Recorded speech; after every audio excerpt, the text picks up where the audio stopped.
Mr. Speaker, while the Prime Minister was once again doing push-ups for the cameras yesterday, his Finance Minister was doing some of his own verbal gymnastics back here. He was trying to explain how a healthy Conservative surplus turned into a Liberal deficit. It turns out that we are just stuck on this whole balanced budget thing. And he's right, Mr. Speaker, and we're proud of it.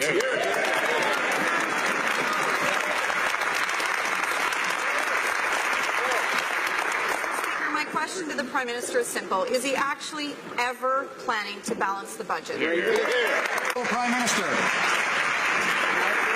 I thank the member opposite for bringing up an opportunity for me to talk about the Invictus Games and the extraordinary work this government is doing to support veterans, to ensure that there is an opportunity for all Canadians to cheer on the extraordinary valor, courage and strength of Canadian veterans. But obviously, on the issue of economic growth, we made it very clear during the election campaign that we're going to be investing in communities, we're going to be putting more money in the pockets of the middle class and those working hard to join it, because fiscal responsibility and indeed balanced budgets are important. The Honourable Leader of the Opposition.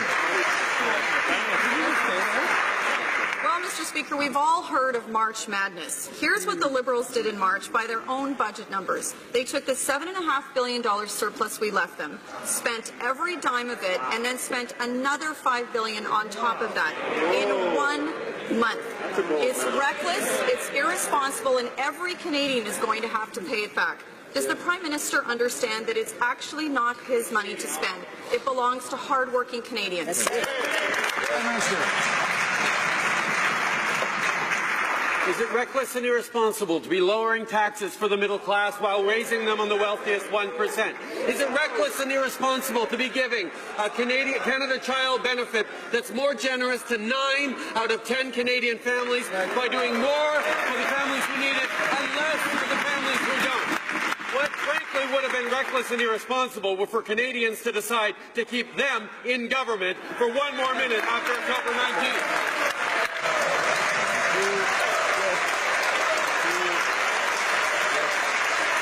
Honourable Leader of the Opposition.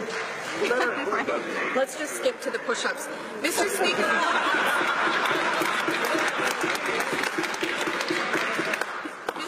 it's actually the job of the Prime Minister to at least try and keep spending under control. And the facts are clear. The Parliamentary Budget Officer and the Finance Department agree. Conservatives left this government a healthy surplus, and the Liberals have blown it.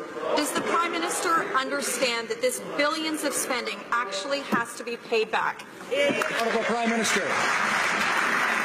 I'm pleased that the member opposite now has discovered what apparently she thinks the job of the Prime Minister is, because the previous Prime Minister added $160 billion to Canada's debt with very little to show for it. Indeed, for 10 years we had lower economic growth than Canadians needed to have. We had underinvestment in our infrastructure, in our communities, in public transit. That is why this government is committed to making the investments in our communities that Canadians so desperately need, that businesses so desperately need, and putting more money into the pockets of the middle class and those working hard to join it. That's the job of the...